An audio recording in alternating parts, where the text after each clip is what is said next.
Evening ಸ್ನ್ಯಾಕ್ಸ್‌ಗೆ ಗರಿ ಗರಿಯಾಗಿರುವಂತಹ ಆಲೂಗಡ್ಡೆ ಬಜ್ಜಿಯನ್ನು ಹೇಗೆ ಮಾಡೋದು ಅಂತ ಹೇಳಿ ನೋಡೋಣ. ತುಂಬ ಕ್ರಿಸ್ಪಿಯಾಗಿ ತುಂಬ ಚೆನ್ನಾಗಿರುತ್ತೆ. ಒಂದ್ಸರಿ ಟ್ರೈ ಮಾಡಿ ನೋಡಿ.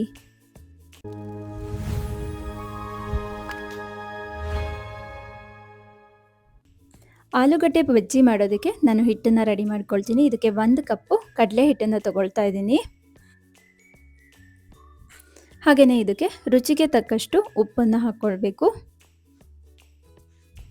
2 ಚಿಟಿಕೆಯಷ್ಟು ಅರಿಶಿನದ ಪುಡಿ,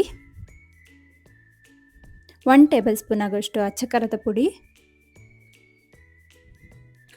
ಹಾಗೆಯೇ 2 ಚಿಟಿಕೆಯಷ್ಟು ಸೋಡಾ, 2 ಚಿಟಿಕೆಯಷ್ಟು ಜೀರಿಗೆ, ಹಾಗೆಯೇ 1 ಟೇಬಲ್ ಸ್ಪೂನ್ ಆಗೋಷ್ಟು ಅಕ್ಕಿ ಹಿಟ್ಟು. ಅಕ್ಕಿ ಹಿಟ್ಟನ್ನ ಯೂಸ್ ಮಾಡ್ಕೊಳ್ಳೋದ್ರಿಂದ ತುಂಬ ಕ್ರಿಸ್ಪಿಯಾಗಿ ಚೆನ್ನಾಗಿ ಬರುತ್ತೆ. ಇದೆಲ್ಲದನ್ನೂ ಹಾಕ್ಬಿಟ್ಟು ಈ ಥರ ನೀಟಾಗಿ ಮಿಕ್ಸ್ ಮಾಡ್ಕೊಳ್ಬೇಕು. ನಾವು ಜೀರಿಗೆ ಹಾಕ್ಕೊಳ್ಳೋದ್ರಿಂದ ನಮಗೆ ಗ್ಯಾಸ್ಟ್ರಿಕ್ ಆಗಲ್ಲ. 2 ಚಿಟಿಕೆ ಜೀರಿಗೆ ಪುಡಿ ಇದ್ದರೆ ಬೇಕಿದ್ದರೆ ಹಾಕ್ಕೊಳ್ಳಿ, ಇಲ್ಲ ಬರೀ ಜೀರಿಗೆ ಬೇಕಿದ್ದರೂ ಹಾಕ್ಕೊಳ್ಳಿ.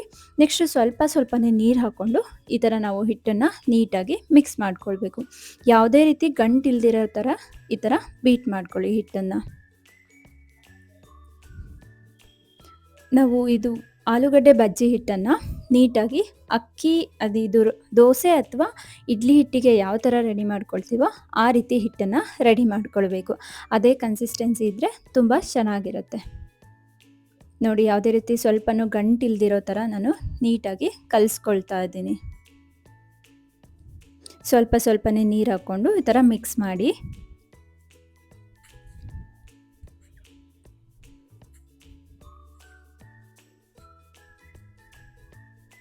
ನೋಡಿ, ಹಿಟ್ಟು ಈ ಕನ್ಸಿಸ್ಟೆನ್ಸಿ ಬರಬೇಕು.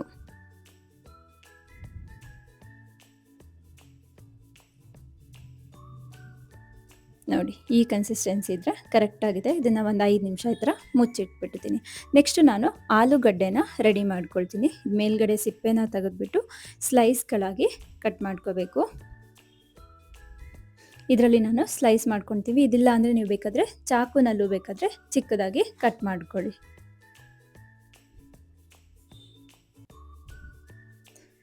ನೋಡಿ ಎಷ್ಟು ಚೆನ್ನಾಗಿ ಬಂದಿದೆ ಅಂತ ಹೇಳಿ. ಇದರಲ್ಲೇ ಬೇಕಾದರೂ ಮಾಡ್ಕೊಳ್ಳಿ, ಇಲ್ಲಾಂದರೆ ಚಾಕುನಲ್ಲಿ ಕಟ್ ಮಾಡ್ಕೊಳ್ಳಿ. ನೆಕ್ಸ್ಟ್ ಇದು 5 ನಿಮಿಷ ಆಗಿದೆ ಹಿಟ್ಟು. ನೋಡಿ ಹಿಟ್ಟು ಯಾವ ಥರ ರೆಡಿ ಆಗಿದೆ ಅಂತ ಹೇಳಿ. ತುಂಬ ಚೆನ್ನಾಗಿ ಕ್ರಿಸ್ಪಿಯಾಗಿ ಬರುತ್ತೆ. ನಾನು ಕಟ್ ಮಾಡಿ ಇಟ್ಕೊಂಡಿರೋಂಥ ಆಲೂಗಡ್ಡೆನ ನೀರಿಗೆ ಹಾಕಿಟ್ಕೊಂಡಿದ್ದೀನಿ. ಇದರಿಂದ ಕಪ್ಪಾಗಲ್ಲ ಆಲೂಗಡ್ಡೆ. ಇದನ್ನ ಈ ಥರ ಹಿಟ್ಟಲ್ಲಿ ನೀಟಾಗಿ ಡಿಪ್ ಮಾಡಿ ಎಣ್ಣೆಗೆ ಬಿಟ್ಟರೆ ತುಂಬ ಚೆನ್ನಾಗಿರುವಂತಹ ಆಲೂಗಡ್ಡೆ ಬಜ್ಜಿ ರೆಡಿ ಆಗುತ್ತೆ. ನೆಕ್ಸ್ಟು ಇನ್ನೊಂದು ಕಡೆ ಬಾಣಲಿಯಲ್ಲಿ ಎಣ್ಣೆ ಇಟ್ಕೊಳ್ತೀನಿ. ಎಣ್ಣೆ ಬಿಸಿ ಆದಮೇಲೆ ನಾನು ಆ ಹಿಟ್ಟಲ್ಲಿ ಕಟ್ ಮಾಡಿ ಇಟ್ಕೊಂಡಿರುವಂತಹ ಆಲೂಗಡ್ಡೆನ ಈ ಥರ ನೀಟಾಗಿ ಡಿಪ್ ಮಾಡಿ ಎಣ್ಣೆಯಲ್ಲಿ ಒಂದೊಂದಾಗಿ ಬಿಡ್ತೀನಿ. ಎಣ್ಣೆನ ಮೀಡಿಯಮ್ ಫ್ಲೇಮಲ್ಲಿ ಇಟ್ಕೊಳ್ಳಿ. ಈ ಥರ ನೀಟಾಗಿ ಬಿಡ್ತಾ ಇರಬೇಕು. ನಾವು ಆಲೂಗಡ್ಡೆನ ಹಿಟ್ಟಲ್ಲಿ ಡಿಪ್ ಮಾಡಿಕೊಂಡು ಈ ಥರ ಎಣ್ಣೆಗೆ ಬಿಟ್ಕೊಳ್ಳಿ. ಮೀಡಿಯಮ್ ಫ್ಲೇಮಲ್ಲೇ ಇಟ್ಕೊಳ್ಳಿ ಎಣ್ಣೆನ. ತುಂಬ ಹೈ ಫ್ಲೇಮ್ ಇದ್ದರೆ ನಿಮಗೆ ಒಂದೇ ಸರಿ ಬೆಂದ್ಬಿಟ್ಟು ಕಪ್ಪಾಗಿಬಿಡುತ್ತೆ, ಒಳಗಡೆ ಬೆಂದಿರಲ್ಲ.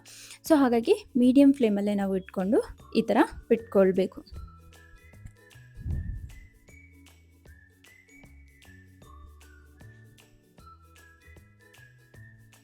ನೆಕ್ಸ್ಟ್ ನಾವು ಈ ಥರ ಇದನ್ನು ಒಂದೊಂದನ್ನೇ ಈ ಥರ ಮಡ್ಚಾಕ್ಕೊಳ್ಬೇಕು ಎಣ್ಣೆಯಲ್ಲಿ. ಆವಾಗ ತುಂಬ ಚೆನ್ನಾಗಿ ಬೇಯುತ್ತೆ. ಕಲರ್ ಕೂಡ ತುಂಬ ಚೆನ್ನಾಗಿರುತ್ತೆ ಆ್ಯಂಡ್ ತುಂಬ ಕ್ರಿಸ್ಪಿಯಾಗಿರುತ್ತೆ. ಟ್ರೈ ಮಾಡಿ ನೋಡಿ. ಸೇಮ್ ಸ್ಟೆಪ್ಸ್ನ ನಾನು ಯಾವ ಥರ ಮಾಡಿದ್ದೀನೋ ಅದೇ ರೀತಿ ಬ್ಯಾಟರ್ನ ಅಥವಾ ಹಿಟ್ಟನ್ನು ರೆಡಿ ಮಾಡಿಕೊಂಡು ನೀವು ಆಲೂಗಡ್ಡೆ ಬಜ್ಜಿನ ಟ್ರೈ ಮಾಡಿ. ತುಂಬ ಕ್ರಿಸ್ಪಿಯಾಗಿ ತುಂಬ ಚೆನ್ನಾಗಿರುತ್ತೆ.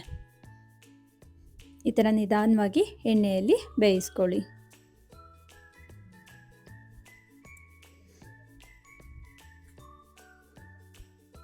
ಇದಿವಾಗ ಆಲ್ಮೋಸ್ಟ್ ಅಲ್ಲಿ ಬೆಂದಿದೆ.